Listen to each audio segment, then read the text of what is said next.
Buried deep in the mountains of Turkey, a discovery has shaken the foundations of history and faith. For centuries, the search for Noah's Ark has captivated explorers and believers alike. Now, a team of researchers claims to have found not just the Ark, but something inside that defies explanation. What they've found could rewrite our understanding of human origins and challenge everything we thought we knew about our past. Are we ready for the truth hidden within Noah's Ark? The Lost Ark. This legendary vessel, described in the Bible as the means by which Noah, his family, and representatives of all animal species survived a great flood, has been the subject of numerous expeditions and investigations. One of the most intriguing recent developments in this ongoing quest is the discovery made by the Mount Ararat and Noah's Ark research team.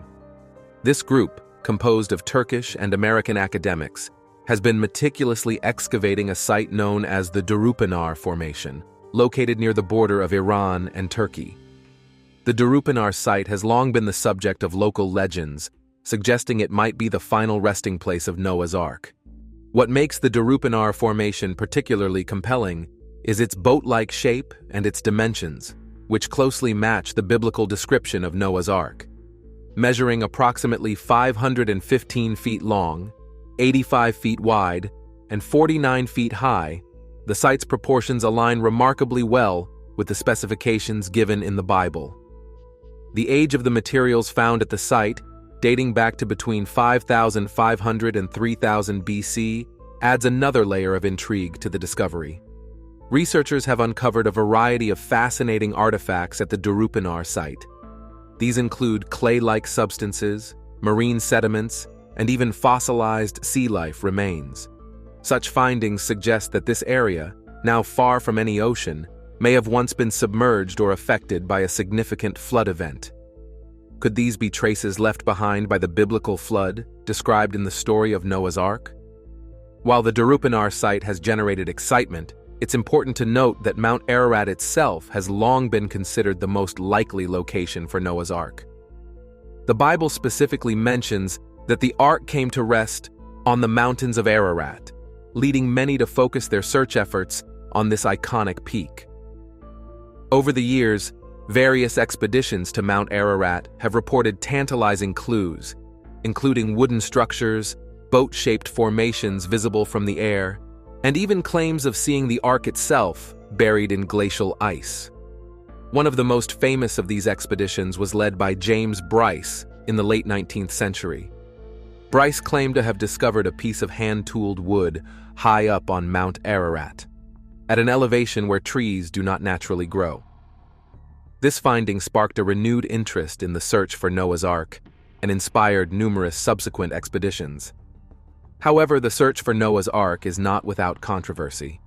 Many scientists and historians remain skeptical of claims that the Ark has been found, pointing out that no conclusive physical evidence has yet been presented. They argue that the flood story may be allegorical or based on smaller, localized flood events rather than a global deluge.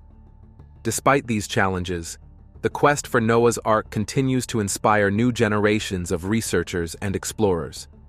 Advanced technologies like satellite imaging, ground-penetrating radar, and DNA analysis are now being employed in the search, offering new possibilities for discovery.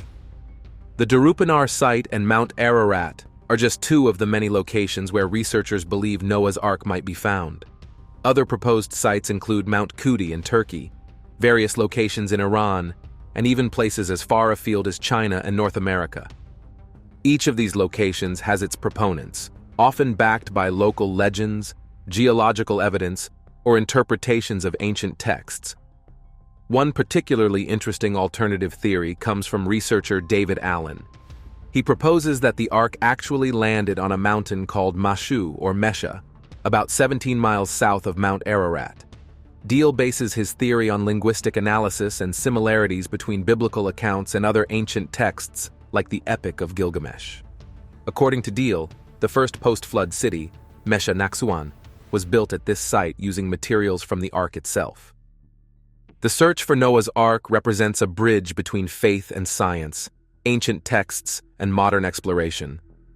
Whether or not the Ark is ever found, The quest itself has already yielded valuable insights into ancient cultures, geological history, and the power of stories to shape human understanding.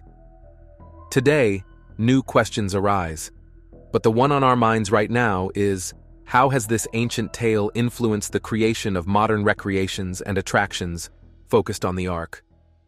Ark Encounter. While the search for the original Noah's Ark continues, a modern-day replica has taken shape in the rolling hills of northern Kentucky. The Ark Encounter, a massive theme park centered around a full-scale model of Noah's Ark, opened its doors to the public on July 7, 2016. This ambitious project, spearheaded by Ken Ham and the organization Answers in Genesis, aims to bring the biblical narrative to life in a tangible, immersive way. The centerpiece of the Ark Encounter is, of course, the Ark itself. Built according to the dimensions specified in the Bible, this wooden behemoth stretches an impressive 510 feet long, 85 feet wide, and 51 feet high. To put this into perspective, that's longer than 1.5 football fields. The construction of this modern ark was no small feat, requiring more than 3.3 million board feet of timber and a team of skilled Amish woodworkers to bring it to fruition. Inside the ark, visitors find 3 decks filled with meticulously crafted exhibits. These displays cover a wide range of topics, from the living quarters of Noah and his family to explanations of how the animals might have been cared for during their long voyage. One particularly popular exhibit showcases lifelike sculptures of extinct animals that, according to the park's narrative, may have been passengers on the Ark. But the Ark Encounter is more than just a static display. The park also features a zoo with live animals, including kangaroos, zebras, and even a zorse, aka a zebra-horse hybrid. This addition helps visitors connect the ancient story with the diverse animal kingdom we see today. Since its opening, the Ark Encounter has drawn big crowds. In its first year of operation, the park welcomed over 1 million visitors, far exceeding initial projections. By 2019, just 3 years after opening, the park had seen over 4 million guests pass through its gates. These numbers have made the Ark Encounter one of the most visited attractions in Kentucky, rivaling even the state's famous bourbon distilleries. The creation of the Ark Encounter was not without its challenges. The total cost of the project reached a staggering $100 million, raised through a combination of private donations, bond offerings, and tax incentives from the state of Kentucky. This last point sparked controversy, with some arguing that public funds shouldn't be used for a religious-themed attraction. However, supporters countered that the economic benefits to the region justified the incentives. Indeed, the economic impact of the Ark Encounter has been substantial. The park employs over 900 people, including 400 seasonal workers, and has spurred the development of new hotels and restaurants in the surrounding area. According to a study commissioned by the park, the Ark Encounter and its sister attraction, the Creation Museum, generated an economic impact of $754 million for Kentucky in their first 3 years of operation. As visitors explore the massive Ark, they're often struck by the level of detail in the exhibits. So how did the designers decide what to include, given that the biblical account provides limited details about life on the Ark? The park's designers have filled in the gaps in the biblical story with educated guesses and creative interpretations. For example, they've included displays showing possible systems for feeding the animals and disposing of waste, practical concerns not addressed in the biblical text. These speculative elements have sparked both admiration and criticism, with some praising the park's creativity and others questioning the accuracy of its depictions. Looking to the future, the Ark Encounter has ambitious plans for expansion. The park has announced plans to add a replica of the Tower of Babel, described in the Book of Genesis as a structure built by humans in an attempt to reach heaven. This addition is expected to be 100 feet tall, and include multimedia experiences to bring the biblical story to life. Another planned addition is a replica of a first-century Middle Eastern village, designed to give visitors a glimpse into the world of Jesus. These expansions, along with ongoing improvements to existing attractions, are part of a long-term strategy to keep the park fresh and attract repeat visitors. The Ark Encounter represents a unique intersection of faith, entertainment, and education. It has become a pilgrimage site for many Christians, a curiosity for non-religious visitors, and a subject of study for those interested in the impact of religious tourism. But it also raises questions about the relationship between faith and science, and how ancient stories can be interpreted and presented in the modern world. But how does this modern interpretation of Noah's Ark compare to the long history of searching for the original Ark, humanity's longest search? The quest to find Noah's Ark is one of the longest-running and most captivating searches in human history.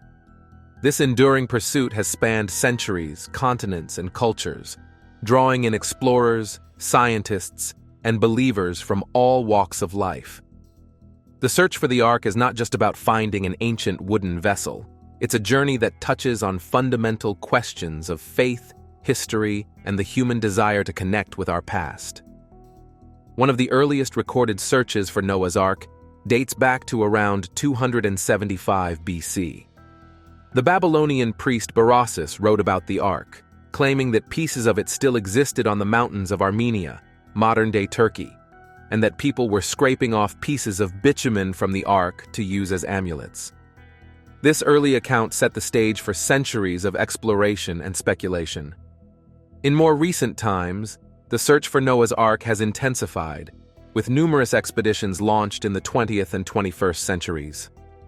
One of the most famous modern Ark hunters was Bob Cornuke, a former police officer and FBI trainer who founded the Bible Archaeology Search and Exploration Institute. Cornuke has led multiple expeditions to Mount Ararat and surrounding areas, claiming to have found wood samples and other evidence that could be linked to the Ark.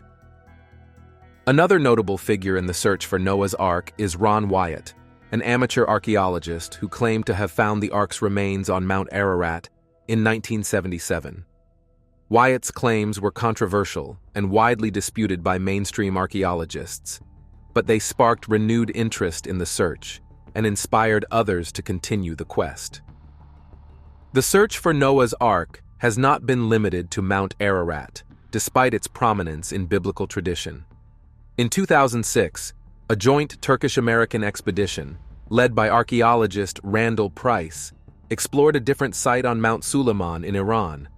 This team used ground-penetrating radar and satellite imagery to identify a large object buried beneath the snow and ice. While initial results were promising, further investigation was needed to determine if this object could be related to Noah's Ark.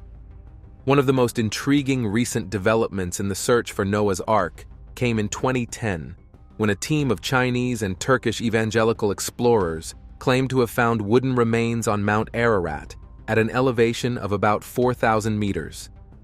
The team reported finding wood structures that they believed to be over 4,800 years old. However, these claims were met with skepticism from the scientific community, who pointed out the lack of peer-reviewed evidence. The search for Noah's Ark has also ventured beyond traditional archaeological methods. In 2004, the Institute for Creation Research used satellite imagery to identify a boat-shaped object on Mount Ararat. This object, known as the Ararat anomaly, has been the subject of much debate and speculation. Some researchers believe it could be the remains of Noah's Ark, while others argue it's likely a natural geological formation. One of the most persistent challenges in the search for Noah's Ark is the harsh and inaccessible terrain of Mount Ararat. The mountain, which stands at 5,137 meters tall, is often covered in snow and ice, making exploration difficult and dangerous. Political instability in the region has also hampered search efforts, with access to the mountain sometimes restricted by Turkish authorities. Despite these challenges, the search continues, fueled by advances in technology and the enduring fascination with the Noah's Ark story. In recent years, researchers have begun using drones to explore areas of Mount Ararat that were previously inaccessible.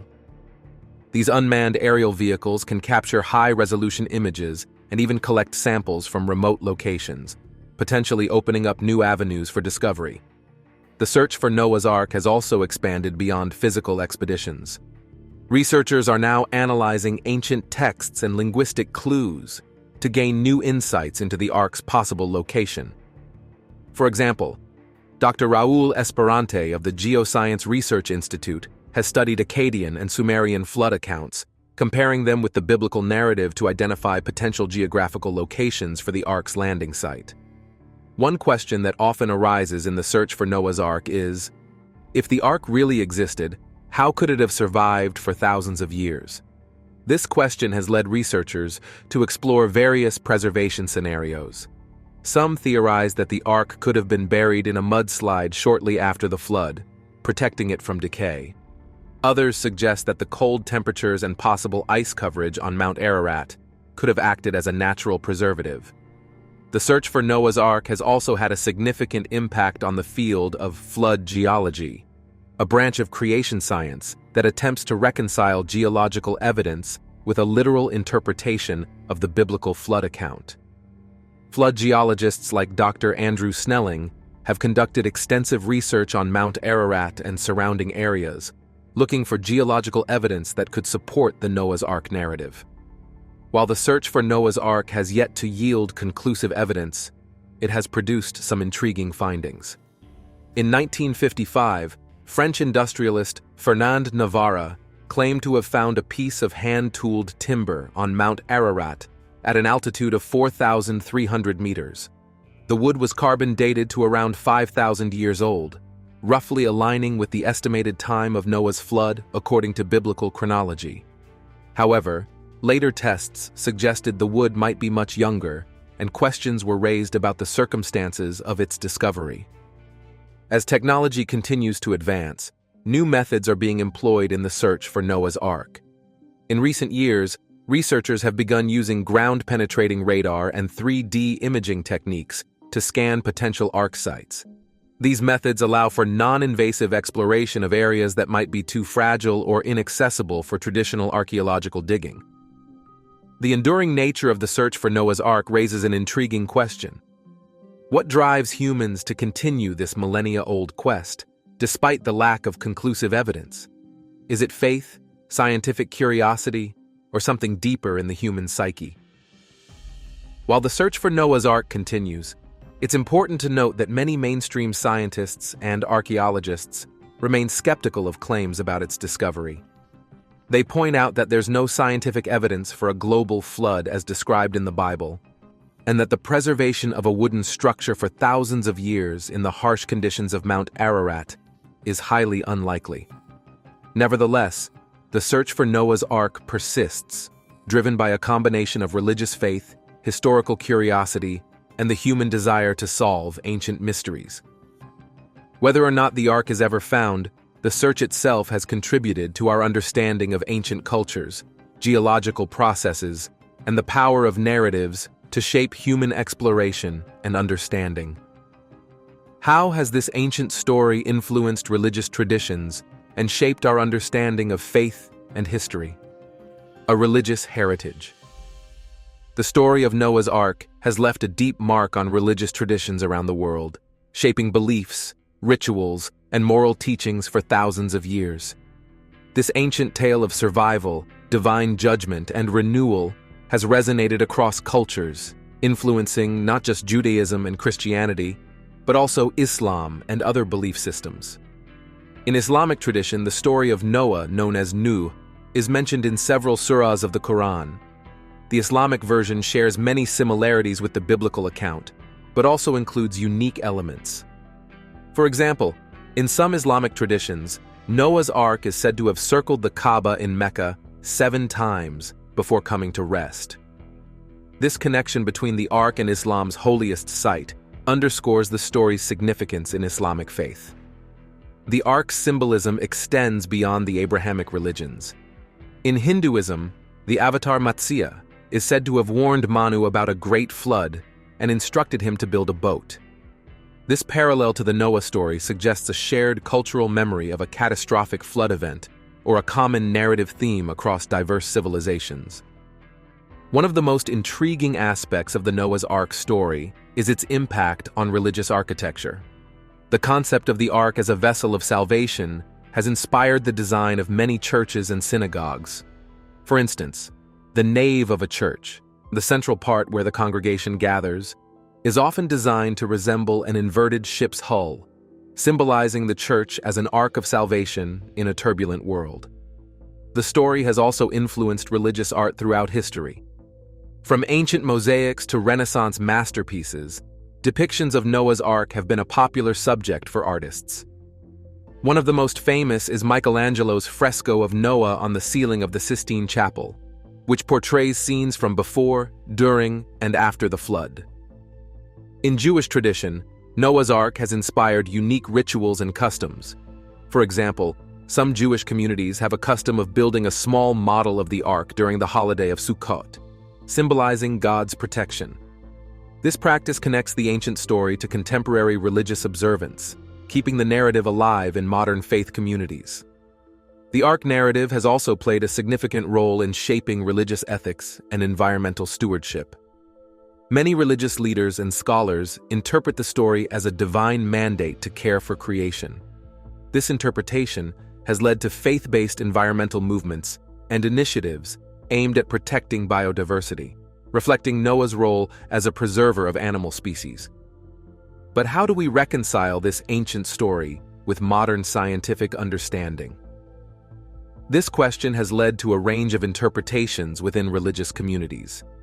Some adhere to a literal reading of the text, while others view it as an allegorical tale with moral and spiritual significance. The story of Noah's Ark has also influenced religious language and metaphor. The phrase olive branch, symbolizing peace and reconciliation, comes directly from the Noah narrative, where a dove returns to the ark with an olive leaf, signaling the end of the flood. This imagery has transcended its religious origins to become a universal symbol of peace. In some Christian traditions, Noah's Ark is seen as a prefiguration of baptism. The floodwaters are interpreted as cleansing the world of sin, while the ark represents salvation through faith. This connection has influenced Christian baptismal liturgies and theologies for centuries. The religious heritage of Noah's Ark extends to modern-day practices as well. In Armenia, a country with a strong connection to the Ark story due to Mount Ararat's location, there's a tradition of releasing doves on special occasions, echoing Noah's use of a dove to find dry land. The Ark narrative has also inspired numerous religious pilgrimage sites. While Mount Ararat itself is the most famous, other locations claim connections to the story. For example, the city of Nakhchivan in Azerbaijan is said by some traditions to be the site where Noah first stepped off the Ark, and a purported tomb of Noah is a local pilgrimage site. In recent years, the Noah's Ark story has taken on new significance in discussions about climate change and global catastrophes. Religious leaders from various faiths have drawn parallels between the flood narrative and current environmental challenges, using the ancient story to advocate for modern-day stewardship of the earth. Our final question is to you. How do you think this ancient story continues to shape our understanding of faith, morality, and our relationship with the natural world in the future? Share your thoughts in the comments below. We would love to hear from you. If you enjoyed the video, make sure to hit that thumbs up button and subscribe to the channel. We've got lots of videos planned out for you, so stay tuned.